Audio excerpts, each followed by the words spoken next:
দর্শক স্বাগত জানাচ্ছি 24 বয়েসের পক্ষ থেকে। আমি আব্দুর রহমান হিরা এবং এই মুহূর্তে অবস্থান করছি আমরা নগরীর কাজীটুলা এবং আপনাদেরকে দৃষ্টিনন্দন একটি বাড়ি দেখাবো আজকে। আমরা একটি উঁচু টিলাতে উঠছি।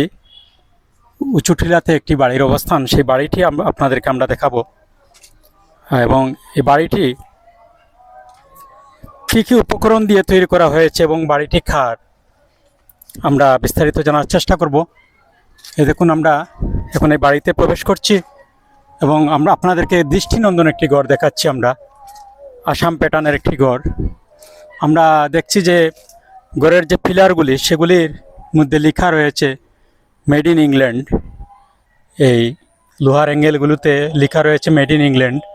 আমরা পুরো ঘরটি আপনাদেরকে দেখানোর চেষ্টা করব এবং এই ঘর নিয়ে বিস্তারিত জানার চেষ্টা করব। আপনাদেরকে ঘরটি দেখাচ্ছি আমরা। অসাধারণ একটি ঘর, নগরীর কাজীটুলায় এই ঘরের অবস্থান।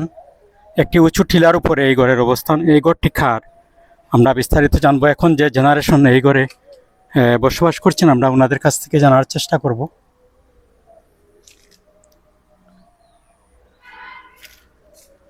আমরা প্রবেশ করছি ঘরের বারান্দায়।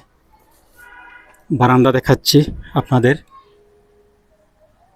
এই দেখুন, লোহার অ্যাঙ্গেলগুলো দেখাচ্ছি আপনাদের। আসাম প্যাটার্নের একটি ঘর।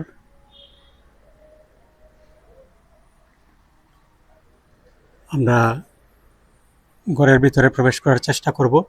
এর আগে আপনাদেরকে আমরা বারান্দা দেখাচ্ছি। এই দেখুন,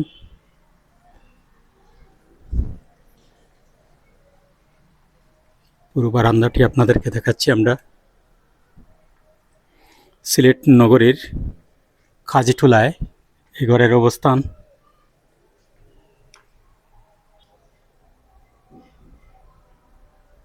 অনেক সুন্দর একটি বাড়ি এর মধ্যে এবং এই বাড়িতে এই ঘরের অবস্থান। এই দেখুন, একটি টিলার উপরে এই বাড়ির অবস্থান। আর এই দৃষ্টিনন্দন ঘরটি আপনাদেরকে দেখাচ্ছি আমরা।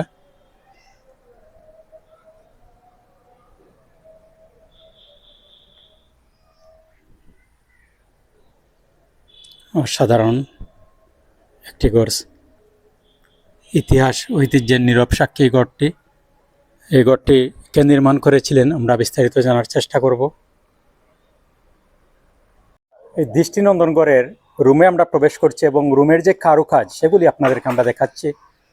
এই দেখুন, বেটন ঘরটি অসাধারণ একটি ঘর।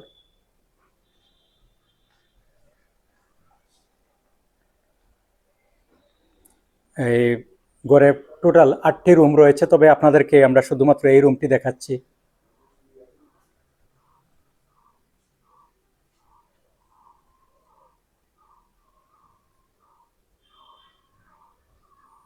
এবং আমরা দেখছি অনেক পুরাতন একটি ঘড়ি দেখা যাচ্ছে এখানে।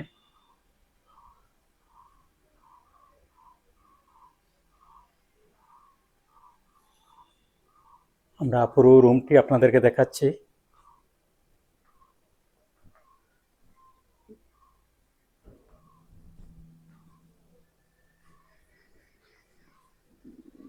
অসাধারণ একটি রুম।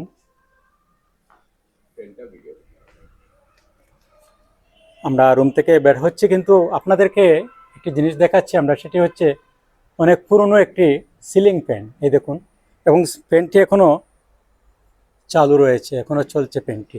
এই দেখুন,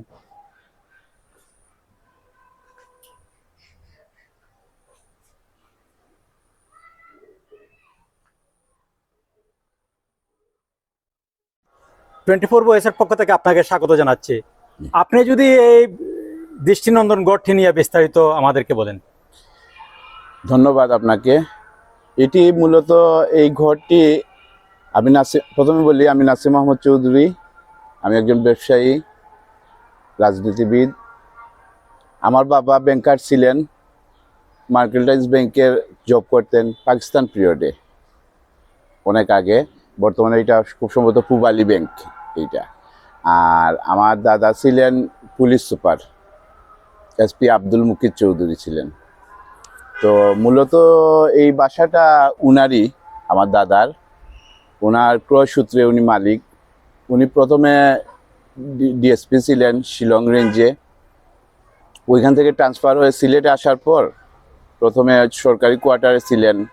সরকারি কোয়ার্টার থাকা অবস্থায় এইটা ছিল খ্রিস্টান মিশনারির কাছ থেকে উনি এই বাসাটা কিনে নেন। যখন কিনেন, খুব সম্ভবত আমার সালটা সঠিক না, এটা দ্বিতীয় বিশ্বযুদ্ধের আগে উনি ঘরটা কিনে নেন। এটা খ্রিস্টান মিশনারি ছিল, খ্রিস্টান মিশনারির কাছ থেকে উনি এইটা কিনে নেন। তো তখন ঘরের কিনারই বয়স খুব সম্ভবত প্রায় 100-র কাছাকাছি হয়ে যাবে। ঘরের বয়স 150। এইটা হলো আসাম প্যাটার্ন ঘর। এইটা আমরা ভাই বোন আছি, আমরা যৌথভাবেই আছি, কিন্তু আমরা ঘরটা মেরামত করে রাখতেছি। এটা কোন সময় ভাঙ্গা বা এখানে নতুন করে কিছু করার চিন্তা ভাবনা করতেছি না, যেহেতু এটা আমাদের পূর্বপুরুষের ঐতিহ্যবাহী ঘর। তো আমরা পিলারে যেন কি লেখা দেখছিলাম, মেড ইন ইংল্যান্ড। হ্যাঁ, এই ঘরটা হইলো ব্রিটিশ পিরিয়ডে বানানো হয়েছে। তো ওইটা খ্রিস্টান মিশনারিরা ওরাই বানাইছে, ব্রিটিশরাই বানাইছে। এটা আমার দাদা যখন কিনেন, এই বাসাটা রেডিমেড কিনেছিলেন। তো প্রত্যেকটা পিলারে স্টিলের পিলারে মেড ইন ইংল্যান্ড লেখা আছে। আর ঘরটা হলো আসাম প্যাটার্নের ঘর। এটা বেটন, উপরে সিমেন্ট, নিচে সুরকি আর চুনের বাসা মূলত। তারপর আমরা জি ঘরে জি রুম কতটি আছে ঘরে? এই ঘরে টোটাল রুম 8টি আছে। মূলত মেইন ঘরে স্ট্রাকচারে 8টি রুম আছে। পরবর্তীতে আমরা 1-2টি রুম এক্সটেনশন করছি, কিন্তু অরিজিনাল ঘরে 8টি রুম ছিল। তো এই ঘরটাকে আপনাদের পূর্বপুরুষের স্মৃতি হিসাবে আপনারা সংরক্ষণে রাখবেন? হ্যাঁ, অবশ্যই, নিঃসন্দেহে। এটা তো আমরা চাই যে এটা সংরক্ষণ হোক। আর চাইলে তো আমরা অনেক আগে এটা ভেঙে ওইখানে অনেক কিছু বানাইতে পারতাম বা নতুন বিল্ডিং বানাইতে পারতাম, কিন্তু আমাদের ভাই বোনদের প্রত্যেকেরই অভিমত এইটা আমাদের পূর্বপুরুষের ঘর হিসাবে, স্মৃতি বিজড়িত হিসাবে এই ঘরটা সংরক্ষণ করে রাখবো। এবং সিলেটে আরো অন্যান্য এরকম অনেক ঘর আছে যেটা আসাম প্যাটার্ন এবং সিলেটে ঐতিহ্য বহন করে। আমি মনে করি এইটা ঐতিহ্য ধরে রাখা উচিত। অসংখ্য অসংখ্য ধন্যবাদ আপনাকে। আপনাকে ধন্যবাদ। দর্শক, আমরা সিলেটের ইতিহাস ঐতিহ্য নিয়ে কাজ করার চেষ্টা করছি, তারই ধারাবাহিকতায় আজকে আমরা সিলেট নগরীর কাজীটুলায় দৃষ্টিনন্দন একটি ঘর আপনাদেরকে দেখানোর চেষ্টা করছি। আপনাদের আশেপাশে যে কোনো ধরনের পুরনো স্থাপনা থেকে থাকলে আপনারা কমেন্টের মাধ্যমে জানালে আমরা সেসব স্থাপনা নিয়ে কাজ করব। তো দর্শক, আমাদের প্রতিবেদনটি শেষ করব আমরা। সবাই ভালো থাকুন, সুস্থ থাকুন, নিরাপদে থাকুন। আল্লাহ হাফেজ।